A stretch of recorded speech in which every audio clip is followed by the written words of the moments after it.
โอเคมื้อนี้ก็มาทบย่าเขาตั้ง3ก้อนนะคะเนาะ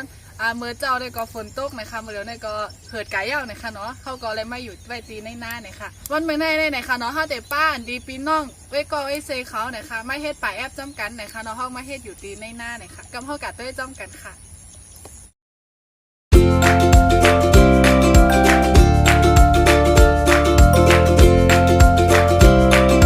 นี่ก็เป็นปลาเข้าที่เขากะเอามาขนมปลาเขาเนี่ยก็เลยไปตั้งมดใส่เมาในขนมแล้วก็เขาก็เลยเสียเป็นก้อนเป็นก้อนมากับมาเป็นปลาอย่างนี้กันทำเองตัวเองทางแทนที่เลี้ยงกำเขาแต่กับด้วยกิริยาจ้ำกันนะคะเนาะว่ามันมีสังพองไหมคะเดี๋ยวมีมะเขือส้มเพิ่งหมี่หอเพิ่งหมี่แล้งข้าวหอมเพิ่งหมี่ย้อยมิ้นอันนี้เป็นถั่วเน่าหมักพีดเก๋อทองป้าเสียก็ตีหล่อมลองก็เตมีป้าเนี่ยค่ะป้าเนี่ยเป็นป้านิ่มค่ะเนาะป้าเขาก็เลยหางแห้นไว้ย่อเนี่ยค่ะเนาะเฮียก็เขาเลยกับเฮ็ดตั้งเมื่อใส่ไม้ย่างเหมือนเจ็บปีหนุ่มร้านเมื่อไกลเนี่ยค่ะเนาะกำในเขาแต่เลยมาซอยกี่อย่างมันใส่ต้มกันเลยค่ะมาเจอค่ะว่าเขาจะซอยสังใส่ก่อนเลยค่ะ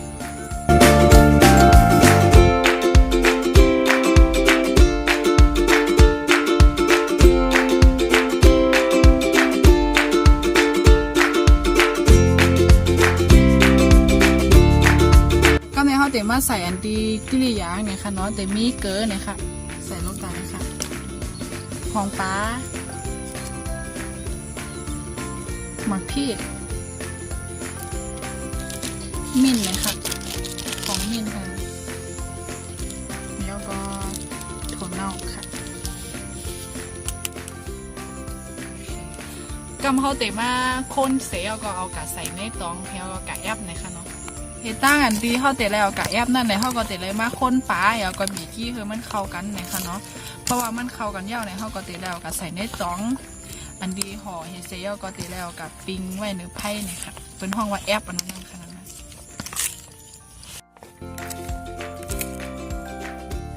ตองมันขอบเนี่ยค่ะเนาะเอาค่ะก็ออกมาคุ้มไผ่คือมันอ่อนเนี่ยค่ะเนาะ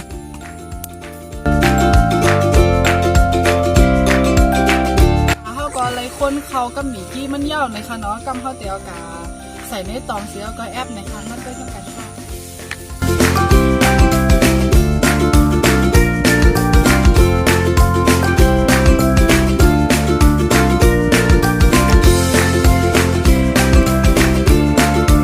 โอเคกำเขาถึงมาห่อกันไหมคะเนาะ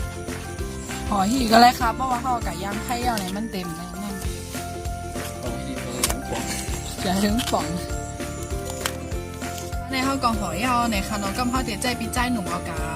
แอปในคานอก็เตี๋ยได้เอากาใส่เนื้อไผ่นะคะให้เขาเดี๋ยวมาตั้งไฟไวหมอก15-20 นาทีค่ะเนาะก็ปลาเขาก็จะซุกในค่ะเนาะกำเขาเดี๋ยวมาย่างไว้จ้อมกันก่อนค่ะเนาะกำพอยาวก็เขาก็จะมากินข้าวในจ้อมกันนะ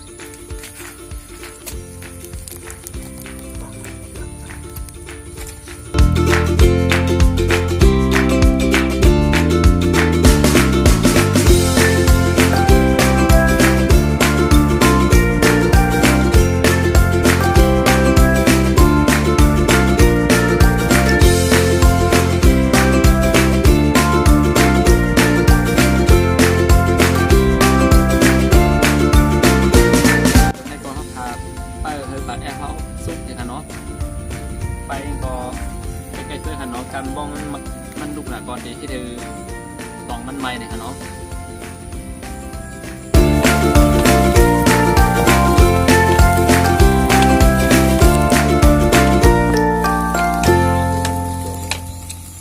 ปลาแอบเขาก็ซุกเอาในค่ะเนาะซุกไรตีค่ะกำเขาเด็กกินข้าวจ้ำกันค่ะเนาะ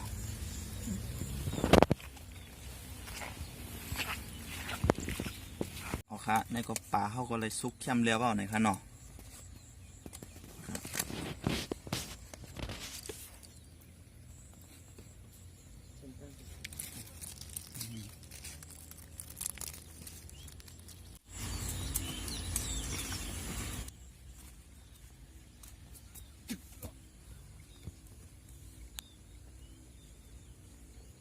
มันเหมือนได้ไหนคะเนาะปลาแอปเขาก็ซุกเยี่ยวตัวลีงามเยี่ยวไหนคะเนาะกำไรเขาขาดเต็มมากกินเขาหนักจ้อมกันนะคะ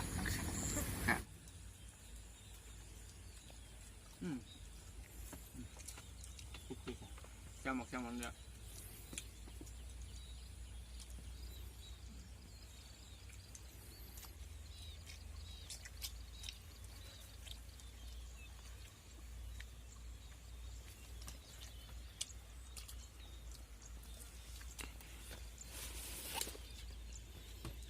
อ๋อค่ะปลาย่าพ่อก็อะไรซุปยอโตกะเอาเนี่ยเนาะเขาก็ตึงนั่งกินกันอยู่เลยค่ะเพราะว่าได้ก็ได้เซเขาเนี่ยค่ะเจอคลิปของเขาเนี่ยก็อย่าไปลืมเต็กไลค์เต็กแชร์ปันในค่ะเนาะเพราะว่าไผ่ดีไลค์ตัวเขาในตั้ง YouTube เนี่ยก็อย่าไปลืมกดซับสไครต์กันตั้งใจนะอินเลยค่ะ